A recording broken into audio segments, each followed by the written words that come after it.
आज मैं आप लोगों का दूसरे कविता का अर्थ समझा रही हूँ। कविता है, सपना क्या है नयन सेज पर, सोया हुआ आँख का पानी, और टूटना है उसका ज्यों जागे कच्ची नींद जवानी। गिली उम्र बनाने वालों, डूबे बिना नहाने वालों, कुछ पानी के बह जाने से सावन नहीं मरा करता है।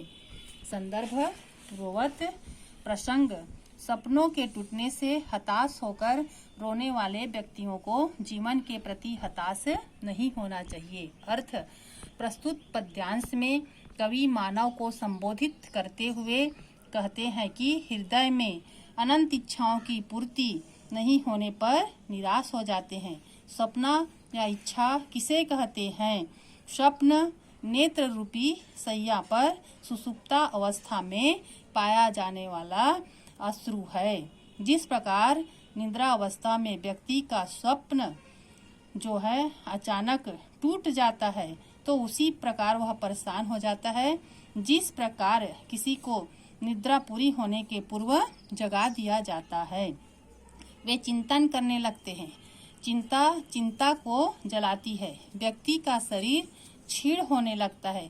ऐसे व्यक्ति को संबोधित करते हुए कवि कहते हैं कि इच्छाओं की पूर्ति नहीं होने से रोने वालों, अपने नेत्रों से अविरल अश्रुपात करके अपने शरीर को गीला क्यों कर रहे हो? आपकी इच्छा रूपी जलधारा के प्रवाहित होने पर सावन अर्थात हमारा जीवन जो है समाप्त नहीं होता है।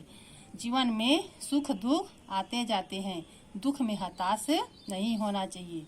विशेष जीवन में संकट की घड़ी में भी हमें सावन महीने की भांति हरा भरा जीवन यापन करना चाहिए। नयन रूपी सेज में रूपक अलंकार है। दूसरा, खोता कुछ भी नहीं यहाँ पर, केवल जिल्द बदलती पोथी। जैसे रात उतार चांदनी, पहने सुबह धूप की धोती। वस्त्र बदल कर आने वालों, चाल बदल कर जाने वालों, चंद्र खिलौना के खोने से बचपन नहीं मरा करता है। संदर्भ पूर्ववत प्रसंग, कवि ने जीवन की नश्वरता की ओर इंगित किया है। अर्थ, किसी के द्वारा इस संसार में कोई वस्तु खोई नहीं जाती है, क्योंकि सब कुछ तो ईश्वर द्वारा प्रदत्त है।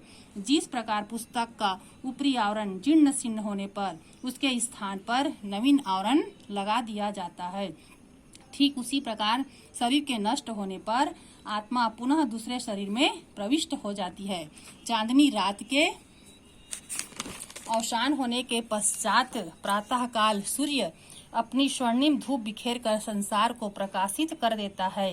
कवि की कल्पना है कि मानो सुबह धूप रूपी अग्ध वस्त्र पहनकर अपने पुराने वस्त्रों को छोड़कर नवीन वस्त्र धारण करती है।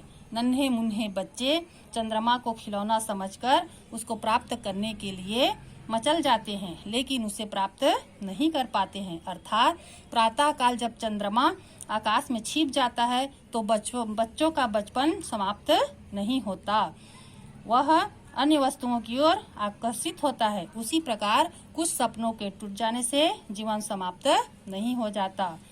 विशेष भाषा में प्रवाह है, जीवन की नश्वरता का वर्णन किया गया है।